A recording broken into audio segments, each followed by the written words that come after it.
My YouTube channel NCERT chemistry with Mansi. इसमें मैं class 11-12 के जो मैंने सेल्फ मेड नोट्स बनाए हैं उससे मैं हर दिन आपको एक एक पेज समझाती हूँ और आपका रिवीजन कराती हूँ। तो अभी हमने चैप्टर 1 स्टार्ट कर दिया है, some basic concepts of chemistry, जिसमें से हमने कुछ पेजेस पढ़ चुके हैं। एंशियंट इंडिया में केमिस्ट्री में क्या क्या डेवलपमेंट हुआ है, प्योर सब्सटेंस और मिक्सचर में क्या डिफरेंस है, प्रॉपर्टीज़ ऑफ मैटर पढ़ चुके हैं, एसआई यूनिट्स पढ़ चुके हैं, अनसर्टेनिटी इन मेजरमेंट पढ़ चुके हैं, सिग्निफिकेंट फिगर्स में पढ़ चुके हैं, उनके क्या रूल्स हैं, उनके नंबर्स को फाइंड आउट करने के प्रिसीजन और एक्यूरेसी में डिफरेंस समझ चुके हैं। फिर हमने राउंडिंग ऑफ समझ चुके हैं, डायमेंशनल एनालिसिस समझ चुके हैं और हमने कल परसों law of chemical combination complete किया था। कल हमने डाल्टन्स एटॉमिक थ्योरी भी समझ लिया था, उसके 4 पॉइंट्स हमने समझ लिए थे। और हमारा अब जो टॉपिक स्टार्ट होता है वो है एटॉमिक एंड मॉलिक्यूलर मास। अभी हमने क्या कहते हैं सब कुछ समझ लिया, एटम समझ लिया, मॉलिक्यूल समझ लिया, पर उसका एटॉमिक मास और मॉलिक्यूलर मास अब हम समझने जा रहे हैं। बेसिकली एटॉमिक मास से आप समझ रहे हो कि एटम का मास की बात कर रहा है, मॉलिक्यूलर मास से समझ रहे होगे मॉलिक्यूल के मास की बात कर रहा है। थोड़ा सा मैं जूम कर लूँ। द एटॉमिक मास और mass of an atom is actually very very small because atoms are extremely small. हमको पता है एटम मैटर का इनडिविजिबल पार्टिकल होता है जिसको और कट नहीं कर सकते हैं। तो एटम सबसे ज़्यादा छोटा पार्टिकल होता है मैटर का, तो उसका मास भी बहुत छोटा होता है। Today we have sophisticated techniques, example mass spectroscopy for determining the atomic mass fairly accurately. देखो एटम बहुत छोटा होता है तो उसका मास भी बहुत छोटा होगा, तो उसको फाइंड आउट करना थोड़ा सा डिफ़िकल्ट होता है। बट अब हमारे पास केमिस्ट्री में इतना डेवलपमेंट हो चुका है, बहुत सारे इक्विपमेंट्स आ चुके हैं, इंस्ट्रूमेंट्स आ चुके हैं, इसकी वजह से हम एटॉमिक मास को भी फाइंड आउट कर सकते हैं। इसके लिए मास स्पेक्ट्रोमेट्री एक टॉपिक है जहाँ पर हम atomic masses accurately find out कर सकते हैं। ये मास स्पेक्ट्रोस्कोपी, स्पेक्ट्रोमेट्री, जो भी ये सब हैं, ये आप हायर क्लासेस में पढ़ते हो। जब आप बीएससी एमएससी कर रहे होते तब आप ये समझते हो कि इसका कैसे यूज़ है, क्या इसमें समझाया गया है, ये सब आप बीएससी एमएससी की क्लासेस में समझते हो। अभी हम नेक्स्ट पढ़ते हैं। The hydrogen being lightest atom was arbitrarily assigned as a mass of 1 without any unit and other elements are assigned masses relative to it। हमको पता है हमारे पास 118 एलिमेंट्स पीरियोडिक टेबल में प्रेजेंट है और हाइड्रोजन का एटॉमिक नंबर 1 होता है और वो सबसे छोटा एटम एलिमेंट है पूरे पीरियोडिक टेबल में, तो उसका मास सबसे छोटा होगा, उसको हम लोग 1 मान लेते हैं और उसी के अनुसार हम अदर जो एलिमेंट्स हैं उनके मासेस को रिलेटिवली फाइंड आउट करते हैं। However, present system of atomic mass is based on carbon-12 as standard and has been agreed upon in 1961। ऐसे तो हाइड्रोजन सबसे छोटा एटम होता है, उसका मास हम 1 लेते हैं, तो हमें उसी को रेफरेंस मानना चाहिए।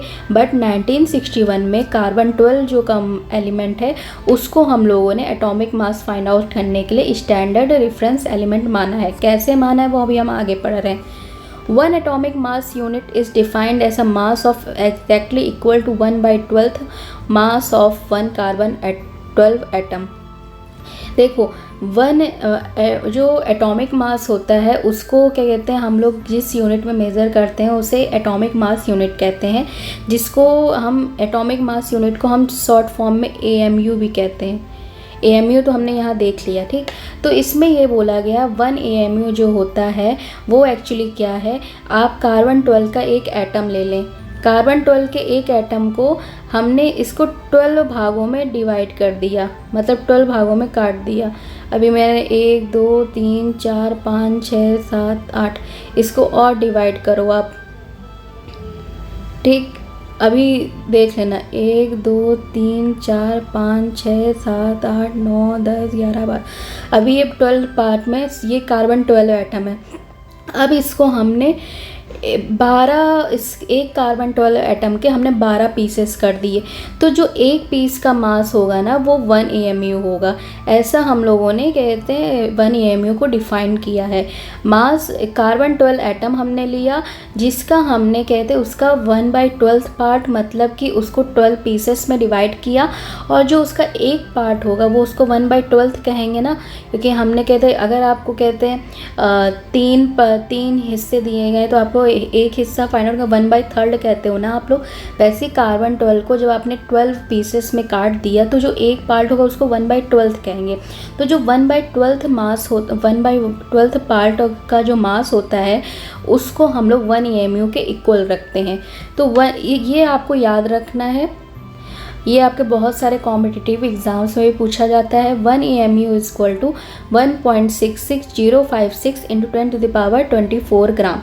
आपको पता है मास को हम लोग किलोग्राम और ग्राम में मेज़र करते हैं, ठीक। बट जो एटम होता है ना वो बहुत छोटा पार्टिकल होता है, इनडिविजिबल पार्टिकल। तो अभी हमें ऐसा लग रहा है कि इतना छोटा नहीं होगा, बट वो बहुत ज़्यादा छोटा पार्टिकल होता है। उसको मेज़र करने के लिए हम ग्राम और किलोग्राम यूनिट यूज़ नहीं करते, हम AMU यूज़ करते हैं। AMU, ग्राम और किलोग्राम सब मास की ही यूनिट है। AMU से बड़ा यूनिट क्या है? ग्राम। ग्राम से बड़ा यूनिट क्या है? किलोग्राम। तो AMU जो एटॉमिक मास है, यूनिट है, इसको अगर हमें ग्राम में कन्वर्ट करना है तो उसके लिए हमें क्या कन्वर्जन याद रखना है? 1.66056 इंटू 10⁻24 ग्राम, ठीक। अगर आपको AMU में कोई मास दिया गया है, उससे हमें क्वेश्चन पूछा जाए ग्राम में बताओ, तो हमें कैसे बताना है? 1.66056 into 10⁻24 gram. Mass of an atom of hydrogen is 1.6736 in 10⁻24 ग्राम। अगर हम क्या कहते हैं मास अगर हाइड्रोजन का AMU में पूछे तो वो 1 AMU है, बट अगर क्या कहते हैं हम mass of 1 atom of hydrogen पता करें ग्राम में तो वो कितना होता है? 1.6736 इंटू 10⁻24 ग्राम। अगर आप पीरियोडिक टेबल देखते हो तो उसमें ना एटॉमिक नंबर के साथ साथ नीचे उसके मास भी दिया जाता है। उसकी अगर आप यूनिट देखोगे तो वो U से रिप्रेजेंट होती है या कहीं कहीं AMU से रिप्रेजेंट होती है। मतलब कि जो एटम होता है ना वो सबसे छोटा पार्टिकल होता है, इनडिविजिबल पार्टिकल होता है। तो इतना छोटा होता है, उसको हम ग्राम में मेज़र नहीं करते हैं, हम उसको AMU में मेज़र करते हैं, बट हम उसको ग्राम में भी कन्वर्ट कर सकते हैं। तो उसके लिए हमने क्या कन्वर्जन देख लिया? 1.66 इंटू 056 इंटू 10⁻24 ग्राम। अगर हम mass of 1 hydrogen atom in AMU पूछे तो वो 1 AMU होगा, बट उसको अगर हमें ग्राम में कन्वर्ट करना है तो उसका आंसर क्या होगा? 1.6736 into 10⁻24 gram. Thus in term of AMU the mass of hydrogen atom, अभी हमें क्या कहते हैं ग्राम में प्रेजेंट पता चल गया, अब हमें उसको AMU में कन्वर्ट करना है। ऐसे हम डे टू डे लाइफ में हम बोल देते हैं हाइड्रोजन का मास 1 AMU है, बट एग्जैक्टली क्या नंबर होता है वो हम कैलकुलेट कर रहे हैं। अभी हमें पता चल गया मास हाइड्रोजन का ग्राम में क्या है? 1.6736 × 10⁻24 ग्राम। अब हमें इसको AMU में कन्वर्ट करना है, तो हमें क्या करना पड़ेगा? इस नंबर को हमें इस नंबर से डिवाइड कर, आपको कन्वर्जन पता है ना, आप किलोग्राम को ग्राम में जैसे कन्वर्ट करते हो, ग्राम को किलोग्राम में कन्वर्ट करते हो जैसे, वैसे इसमें भी पता है। आपको AMU पता चल गया, आपको 1.66 ये इतना पता है, ये इसके इक्वल है। आपको ग्राम में पता चल गया, आपको AMU में कन्वर्ट करना है तो आपको इससे डिवाइड करना पड़ेगा। जब आप इस नंबर से डिवाइड करते हो तो उसका एग्जैक्ट नंबर आता है 1.0078 AMU, जिसको हमने राउंडिंग ऑफ करके आपने आगे के आपको पेजेस में मैंने समझाया कि राउंडिंग ऑफ कैसे करना होता है। जो राइट मोस्ट डिजिट होता है नंबर का, उसको रिमूव करते टाइम हमें ये देखना होता है कि जो उसके आगे प्रीसीडिंग नंबर है वो 5 से बड़ा है कि 5 से इक्वल है कि 5 से कम है। अगर 5 से बड़ा है तो उसका जो प्रीसीडिंग नंबर होता है वो हम आपको वो प्रीसीडिंग नंबर को हम +1 कर देते हैं। तो अभी 1.0078 AMU है, बट इसको हम राउंडिंग ऑफ करेंगे तो इसका आंसर क्या आएगा हमारा? 1.0080 AMU।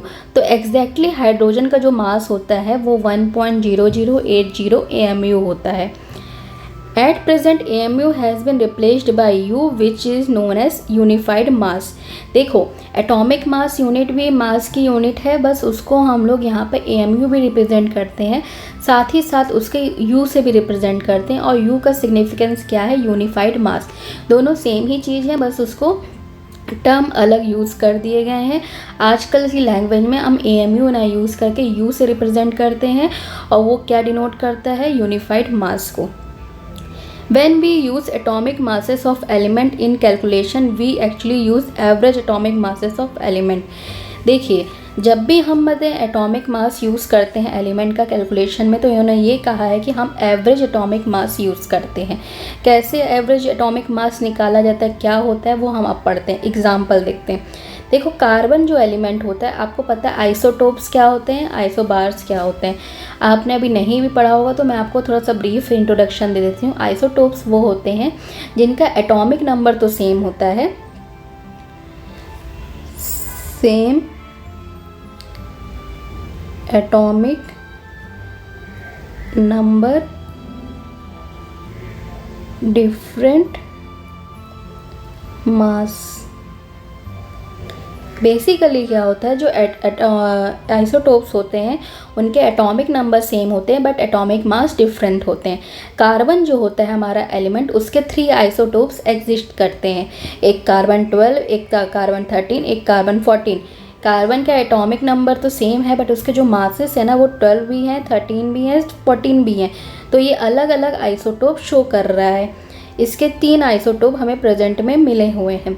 तो इसके रिलेटिव अबंडेंस देख रहे हैं, रिलेटिव अबंडेंस के परसेंटेज देख रहे हैं। रिलेटिव अबंडेंस का मतलब ये है कि नेचर में किस आइसोटोप की मात्रा ज़्यादा प्रेजेंट है। तो इसमें 98.892 वो परसेंटेज में कार्बन 12 हमारे नेचर में फाइंड आउट होता है। 1.108% हमारा कार्बन 13 फाइंड आउट हुआ है। 2 × 10⁻⁻10 परसेंटेज कार्बन 14 फाइंड आउट हुआ है।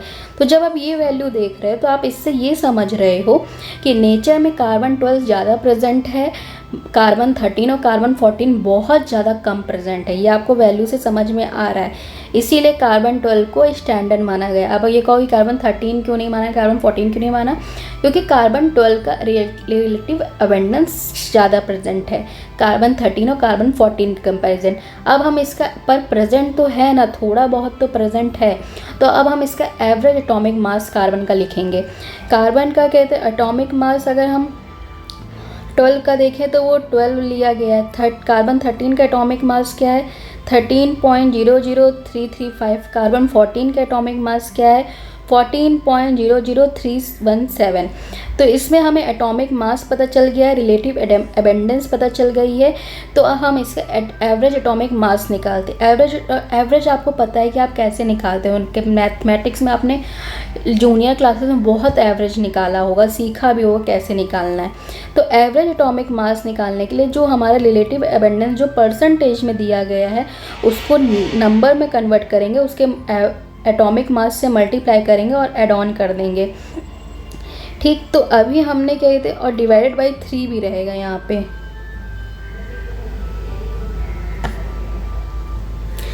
Average atomic mass of carbon हमें निकालना है, तो हमने जो परसेंटेज में अबंडेंस दी गई है उसका मल्टीप्लाई बाय हम क्या कहते हैं, उसके जो एटॉमिक मास दिया गया है उससे हम करेंगे और उसका एडिशन कर देंगे। तो 98.892 को हमने क्या कहते हैं 100 से मल्टीप्लाई कर दिया, तो वो 0.988 पॉइंट के आगे 2 पॉइंट आगे अगर हम मल्टीप्लाई करते हैं तो वो पॉइंट के आगे थोड़ा सा जितना मल्टीप्लाई 10 टू द पावर हम करते हैं उतना ही वो पॉइंट के आगे नंबर प्रोसीड कर जाता है। तो हमने क्या कहते हैं